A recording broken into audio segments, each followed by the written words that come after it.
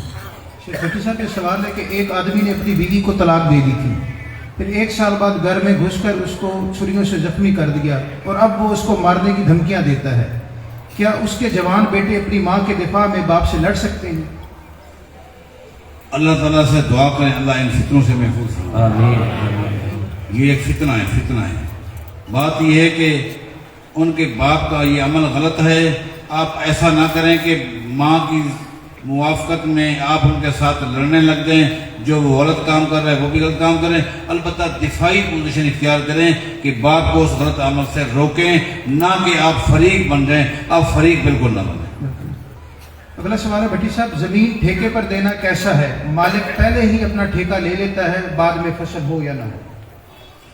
دیکھیں بات یہ کہ شرعاً تو یہی ہے کہ زمین کسی کو دی جائے اور یہ کہا جائے کہ یہ حصہ یعنی آدھا حصہ میرا ہے آدھا تیرا ہے، جو بھی فصل آئے گی اس کا آدھا حصہ 1/3 تمہارا ہوگا، آدھا میرا ہوگا، 1/3 میرا ہوگا، یہ جائز ہے۔ مطلقاً کرائے پہ دینا مرفوع روایت سے صراحتاً تو ثابت نہیں ہے، بعض نے جواز کا فتویٰ دیے، اسی وجہ سے پھر یہ فتنے کھڑے ہوتے ہیں۔ فتنوں سے محفوظ رہنے کا طریقہ کار یہی ہے کہ آپ کسی کو زمین دیں اور یہ کہہ دیں جو فصل آئے گی اتنا حصہ میں لوں گا، فصل آئے گی تو وہ لے گا، نہیں آئے گی تو نہیں لے گا، یہ ہونا چاہیے۔ شاہین صاحب سوال ہے، کیا موجودہ مروجہ تسبیح یہ ٹھیک ہے، اس کا استعمال اس پر شمار کر سکتے ہیں؟ سنت کے مطابق جو بعض الفاظ اور کلمات یا جن کا ذکر اور تعداد احادیث صحیحہ سے ثابت ہے اور ان کی گنتی یا شمار کے لیے انگلیوں کے اوپر گننا نبی صلی اللہ علیہ وسلم کے بارے میں بھی آتا ہے کہ کان نبی صلی اللہ علیہ وسلم یسبح بیمینہ، اپنے دائیں ہاتھ کے اوپر، اور بعض روایات میں یہ آتا ہے کہ یہ جو انسان کے انامل ہیں یہ دستم تک قیامت کے دن ان سے بلوایا جائے گا اور شہادت بھی لی جائے گی، تو انگلیوں کے اوپر اس تعداد کو جو ہے وہ گننا چاہیے، اور بعض اوقات بعض لوگوں نے بہت زیادہ تعدادیں جو ہے وہ بنا لی ہیں جو کسی شرعی دلیل سے ثابت نہیں ہے. وہ تو ویسے ہی اتنی زیادہ کثیر تعداد جو شرع سے ثابت نہ ہو اس کو اختیار نہیں کرنا چاہیے. تو گنتی کی اگر انسان انگلی سے پورے طور پر یعنی کہ فائدہ حاصل کرے تو زیادہ بہتر ہے. سیدنا ابو ہریرہ رضی اللہ عنہ کے متعلق آتا ہے کہ وہ ان کی ایک تھیلی ہوا کرتی تھی جس کے اندر کچھ پتھر کی کنکریاں تھیں جن کے اوپر کچھ نہ کچھ وہ ذکر اذکار کیا کرتے تھے, اور ان کی ایک لونڈی تھی جو اسے رکھتی تھی پھر لا کر پیش کرتی تھی.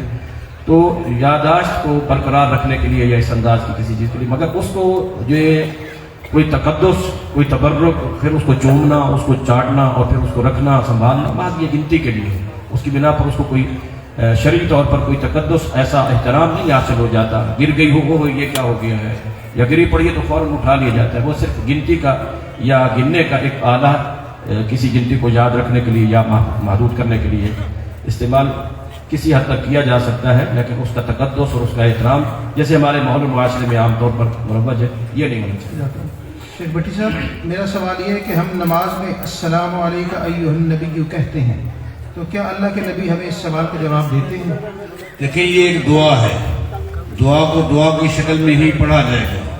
اگر ایسا ہے کہ اگر دعائی کلمات میں یا اسی طرح کی ترتیب میں جو الفاظ قرآن و حدیث میں آتے ہیں اس میں اگر کسی کا استحضار سمجھتے ہیں تو یہ غلط ہے.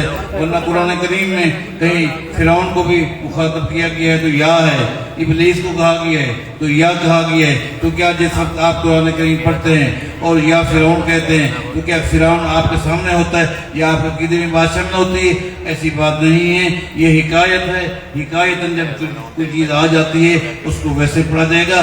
یہی وجہ ہے حدیث میں آتا ہے کہ عبداللہ بن مسعود رضی اللہ تعالیٰ عنہ فرماتے ہیں نبی علیہ الصلوۃ والسلام کے چلے جانے کے بعد ہم یہ بھی کہتے تھے کہ کہیں لوگ فتنے میں مبتلا نہ ہو جائیں, النبی ایھا النبی کے بجائے النبی کے الفاظ بھی احادیث میں موجود ہیں. لہذا صحابہ کرام النبی پڑھ کے بتا رہے ہیں کہ عقیدہ بنانا غلط ہے. شیخ صاحب سوال ہے بھٹی صاحب کہ میری دکان ہے, لوگ جادو اور تعویذات کے ذریعے میرا کام خراب کرتے ہیں, میرے لیے کیا حکم ہے؟ بس آپ قرآن کریم پڑھیں, اذکار کریں, اپنی دکان پر جائیں تو اللہ کا نام لے کر مسنون طریقے سے آپ پاؤں رکھیں, آپ وہاں کوئی شرکیہ کام نہ کریں. لہذا اس طرح کے لوگ آپ کے کاروبار کو خراب انشاءاللہ نہیں کر سکتے. شیخ شاہین صاحب سوال ہے کہ ہمارے پیارے نبی کا نام آتا ہے تو ہم درود پڑھتے ہیں, لیکن جب ہم میں سے کسی عام شخص کا نام بھی محبت ہو تو ہمیں درود پڑھنا چاہیے. نبی اکرم صلی اللہ علیہ وسلم نے جو یہ حدیث ارشاد فرمائی کہ من صلی علیہ مرۃ صلی اللہ علیہ 10 مرات یا 10, اور اللہ تعالی نے بھی حکم دیا کہ یا ایھا الذین آمنوا صلوا علیہ وسلموا تسلیما. تو صلاۃ اور سلام کا تعلق جو ہے وہ نبی صلی اللہ علیہ وسلم کی ذات کے ساتھ ہے. جب نام نبی صلی اللہ علیہ وسلم کا نبی صلی اللہ علیہ وسلم کی ذات کے لیے استعمال ہوگا تو اسی وقت ہی صلی اللہ علیہ وسلم کہا جائے گا یا نبی صلی اللہ علیہ وسلم کے لیے وہ لفظ. عام حالات میں جب کسی اور کا نام رکھ دیا جاتا ہے تو جب اس کے نام کے طور پر آئے گا وہ ذات وہ اس کی ہے, اور اس کی ذات وہ آگے صلاۃ و سلام کی حقدار شرعاً ہے یا نہیں ہے. وہ انسان کا نام محمد ہو جائے, عقیدہ کچھ بھی ہو, عمل کچھ بھی ہو, جو صلاۃ و سلام کا حقدار نہیں ہے. تو اصل مقصود نبی صلی اللہ علیہ وسلم کی ذات, اور جب نبی صلی اللہ علیہ وسلم کا نام نبی صلی اللہ علیہ وسلم کی ذات کے ساتھ آئے گا اور اس پہچان اور تعارف کے ساتھ اور تعلق کے ساتھ آئے گا تو اسی وقت ہی صلاۃ و سلام کہا جائے گا, عام آدمی کے نام پر نہیں. شیخ بھٹی صاحب سوال ہے, اخوت ادارے سے قرضہ لیتے ہیں, وہ اوپر سود تو نہیں لیتے لیکن عطیے کے طور پر 50 سے 100 روپے قسط کے ہمراہ اضافی لیتے ہیں, اور اگر قسط نہ دے تو وہ اگر اوپر والی رقم نہ دے تو وہ اگلی مرتبہ قرضہ نہیں دیتے. تو کیا یہ اوپر والی رقم جو ہے 50 سے 100 روپے یہ سود میں شمار ہو؟ نبی علیہ السلام کا فرمان ہے قرب قیامت لوگ سود لیں گے لیکن نام بدل دیں گے. نام کی تبدیلی سے سود کا حکم ختم نہیں ہوتا, یہ سود ہی ہے اگرچہ اس کو نام آپ کسی اور کو دے دیں. شیخ بھٹی صاحب سوال ہے, ایک باپ نے اپنی 4 بیٹیوں کی شادی کر دی, ان میں سے ایک کو 5 مرلے کا پلاٹ لے کر دیا, باقی بیٹیوں کو کچھ نہیں دیا, یا بیٹے یا بیٹیاں سمجھ نہیں آ رہی کیا لکھا ہے, بہرحال ایک کو دیا باقیوں کو نہیں دیا. کیا ایسا کرنے کا باپ کو حق حاصل ہے, اجازت ہے؟ نہیں, شرن صحیح نہیں ہے. اس نے اگر ایک بیٹی کو دے دی ہے تو باقی بیٹیوں کو بھی دے دے، اس لیے کہ اعدلوا بین اولادکم، نبی علیہ السلام کا فرمان ہے جب اولاد میں کوئی چیز تقسیم کرو تو سب کو برابر دو، حتیٰ کہ بیٹے اور بیٹیوں کا بھی فرق نہیں ہے، سب کو برابر دیا جائے گا زندگی میں۔ ہاں مرنے کے بعد جب وراثت ہے تو بیٹے کو ڈبل اور بیٹی کو سنگل، لہٰذا ایک کو دی ہے تو باقی کو بھی دے دے۔ بھٹی صاحب آپ ہی فرما دیں، سوال ہے نکاح کے پرت میں شرائط لکھی جاتی ہیں کہ دوسری شادی کرے گا تو پیسے دے گا یا طلاق دے گا یا ایسا کرے گا، کیا ایسی شرائط لکھوانا جائز ہے؟ شرط ناجائز ہے، بالکل ناجائز ہے۔ دوسرا نکاح، تیسرا، چوتھا نکاح مرد کر سکتے ہیں، اس کو حق حاصل ہے، اس کو پابند کرنا، شرائط لگانا یہ غلط شرطیں ہیں ساری۔ شاہین صاحب لال اور سفید رومال اکثر اساتذہ اور طالب علم استعمال کرتے ہیں، حدیث میں سفید اور کالے رومال کا ذکر ہے، وضاحت فرما دیں۔ نبی صلی اللہ تعالیٰ علیہ وآلہ وسلم کی عمامہ پگڑی جو ہوتی تھی وہ سودا تھی، یہ سفید کا بھی ذکر آتا ہے اور سفید لباس کو بھی نبی صلی اللہ علیہ وسلم نے پہنا بھی ہے، پسند بھی کیا ہے، تاکہ کفن کے اندر بھی آپ نے حکم دیا۔ اور نبی صلی اللہ علیہ وسلم ایک مرتبہ فی حلۃ حمراء، سرخ رنگ کا جو ہے نا وہ جوڑا، جو اوپر اور نیچے دونوں کپڑے ہی نبی صلی اللہ علیہ وسلم نے سرخ رنگ کے پہنے ہوئے تھے، اور اس مناسبت سے محض رنگ سرخ جو ہے اس کو یا اس کپڑے کو استعمال کرنا تو منع نہیں ہے۔ عام طور پر لباس کے اندر یہ سمجھا جاتا ہے کہ لال رنگ جو ہے نا یہ عورتیں استعمال زیادہ کرتی ہیں، اگر ایسا کوئی لباس ہے جو کہ عورتوں کے لباس کے ساتھ مشابہت رکھتا ہے تو پھر اور بات۔ شیخ بھٹی صاحب سوال ہے، جس طرح زمین کو ٹھیکے پر دینا درست نہیں تو کیا دکان کو کرائے پر دینا درست ہے؟ جی ہاں، دکان جو ہے یہ ایک الگ چیز ہے، دکان کو آپ کرائے پہ دے سکتے ہیں اور اس سے جو آمدن حاصل ہوگی اس کو آپ اپنے استعمال میں رکھیں، اگر بچ جائے تو اس کی آپ کو زکوٰۃ دینی ہوگی۔ شیخ بھٹی صاحب سوال ہے، قبروں پر سورہ فاتحہ پڑھنا کیسا ہے؟ نبی علیہ السلام کا فرمان ہے، لوگوں اپنے گھروں میں قرآن کریم پڑھا کرو اور اپنے گھروں کو قبرستان نہ بناؤ۔ اس کا مطلب یہ ہے کہ قبرستان میں قرآن نہیں پڑھا جاتا، اگر تم اپنے گھروں میں قرآن نہیں پڑھو گے تو پھر تمہارے گھر بھی قبرستان بن جائیں گے، لہذا پتہ چلا قبرستان میں فاتحہ یا کوئی اور سورت پڑھنا کہیں بھی ثابت نہیں ہے، کسی بھی حدیث ثابت نہیں ہے۔ شیخ صاحب ایسا استاد جو بچوں کو قرآن پاک پڑھاتا ہے اس کو تنخواہ دی جاتی ہے، اکثر لوگ اس کو قرآن کا بیچنا کہتے ہیں، کیا امام صاحب کو یہ تنخواہ دینا جائز ہے استاد کو؟ جی ہاں، قرآن کریم پر اجرت لی جا سکتی ہے، حدیث سے ثابت ہے، صحیح بخاری سے ثابت ہے۔ اور ابھی میں نے جو آپ کو ایک بات بتائی تھی، نبی علیہ السلام نے اس صحابی سے فرمایا تھا جو نکاح کرنا چاہتا تھا، تیرے پاس کچھ ہے؟ اس نے کہا نہیں۔ آپ نے فرمایا تجھے قرآن کریم آتا ہے؟ اس نے کہا فلاں فلاں صورت۔ آپ نے فرمایا اس کا نکاح تیرے ساتھ میں کر دیتا ہوں، اس کو وہ قرآن کریم کی صورت جو تجھے آتی ہے اس کو پڑھا دینا، یہی تیری حق مال ہے۔ حق مال میں پیسے ہوتے ہیں، اب پیسوں کے بدلے گویا وہ قرآن کریم پڑھا رہا ہے، ٹیوشن ہے ایک طرح کا، یہ ٹیوشن ہے اور ٹیوشن کے وہ پیسے لے رہا ہے، لہذا وہ جائز ہے، ثابت ہے۔ شیخ صاحب سوال ہے، کیا عورتوں کے بالوں کی خرید و فروخت جائز ہے، کرنا کیسے؟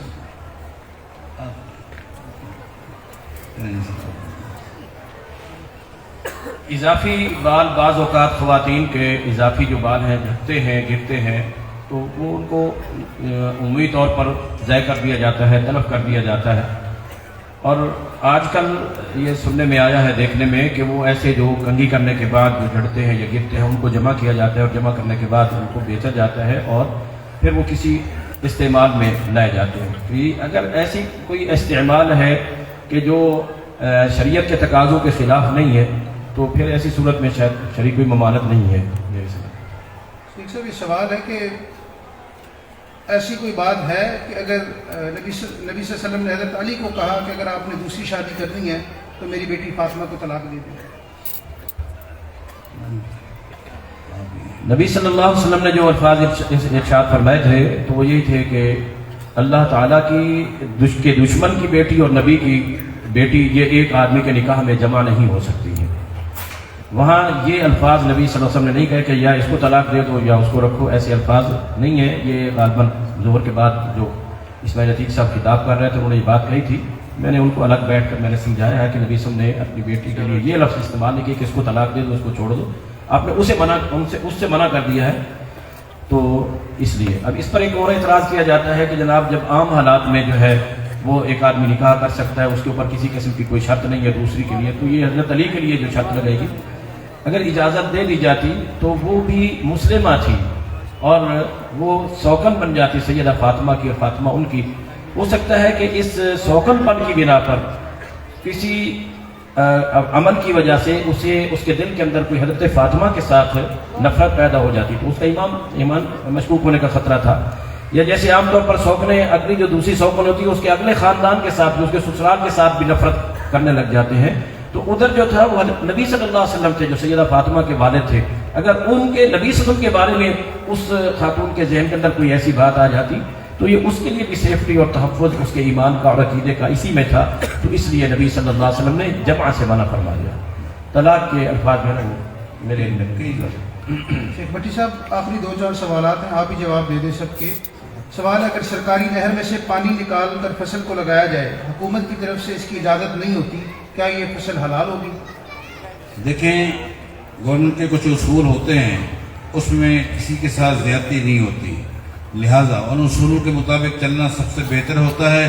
آپ کو جو حکومت کی طرف سے ایک ٹائم دیا گیا ہے 1 گھنٹے کا 2 گھنٹے کا, اسی میں اپنا آپ سے وہ ٹھیکہ بھی لیتے ہیں, آپ بیانے کا تو اسی کا لیتے ہیں, لیکن آپ مزید اضافہ کرتے ہیں تو یہ عمل صحیح نہیں ہے. لیکن اس پر اس کی کمائی کو یا اس فصل کو ناجائز کہنا یہ مجھے کہیں نہیں ملا. ایسے لوگ جو ٹرانسپورٹ کا کام کرتے ہیں یا گاڑیاں رینٹ پہ چلاتے ہیں اور جہاں پر شرک اولا ہو, کیا ایسے گاڑی والے ان جگہوں پر جا سکتے ہیں, ان کی روزی سواری لے کر جا سکتے ہیں, ان کی روزی حلال ہے یا حرام؟ دیکھیں, پہلی بات یہ ہے کہ کوشش کریں کہ وہ معاون نہ بنے کسی ایسے کام کا جو کام غلط ہے, لیکن اس کا گاڑی چلانا اس کا ایک روٹین ہے, آنا جانا, لہٰذا وہ اس چیز کا مکلف نہیں ہے کہ وہ ہر سواری سے پوچھے تو جہاں اترے گا کیا کرے گا, کیا کرنے جا رہے, وہ اس چیز کا مکلف نہیں ہے. ورنہ تو یہی ہوگا, پھر دکانیں بند ہو جائیں گی.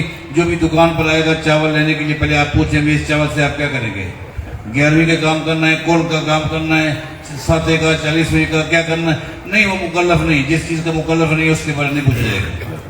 شیخ صاحب اگلا سوال ہے, یوٹیوب یا سوشل میڈیا کے ذریعے کمائی کرنا حلال ہے یا حرام ہے؟ دیکھیں, بات یہ ہے کہ اگر کوئی جائز کام ہے, جائز کام بھی تو ہے نا جی, جائز کام ہے, لہذا جائز کام پر اس کا وہ معاملہ اگر کوئی ہے معاش کا تو اس کو ہم غلط نہیں کہہ سکتے. لیکن اگر وہ اس کا کام ہی غلط ہے تو اس کی بیس ہی غلط ہے, لہذا اس کی معیشت بھی غلط ہے. ایک سب اگلا سوال ہے, اگر مسلسل برے خواب دیکھے تو کیا کریں؟ بس جب بھی وہ برا خواب دیکھے, جب بھی چاہے روزانہ دیکھے یا ہفتے بعد دیکھے, اس کو چاہیے ایک تو یہ کروٹ بدلے, اس کے بعد 2 رکعت نماز پڑھ لے, استغفار کرے, اللہ تعالیٰ سے معافی مانگے, تاکہ کوئی مسئلہ ہے تو اللہ پاک آسان کر دے گا انشاءاللہ. اگلا سوال ہے, غیر مقلد کے پیچھے نماز پڑھنا ٹھیک ہے؟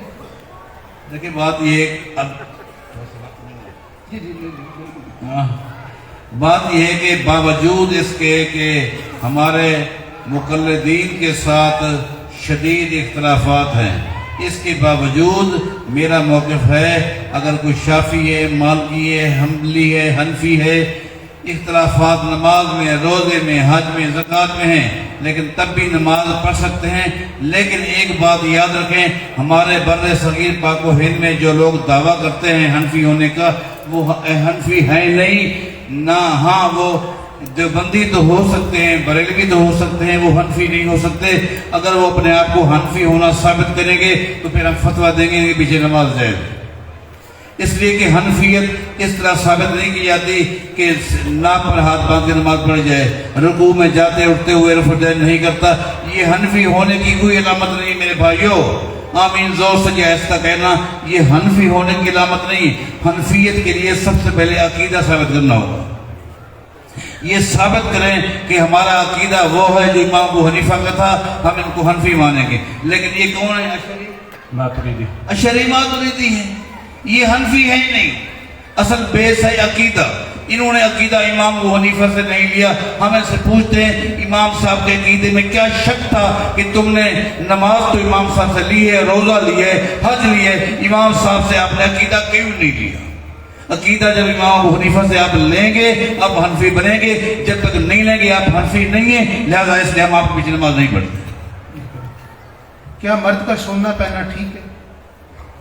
مرد پر مطلقاً سونا پہننا حرام ہے، اور نبی علیہ السلام نے فرمایا میری امت کے مردوں پر اللہ نے سونے کو اور ریشم کو حرام کیا ہے، لہذا ایک مرد نہ ریشم پہن سکتا ہے نہ سونا استعمال کر سکتا ہے، یہ دونوں چیزیں مسلمان مردوں پر حرام ہیں۔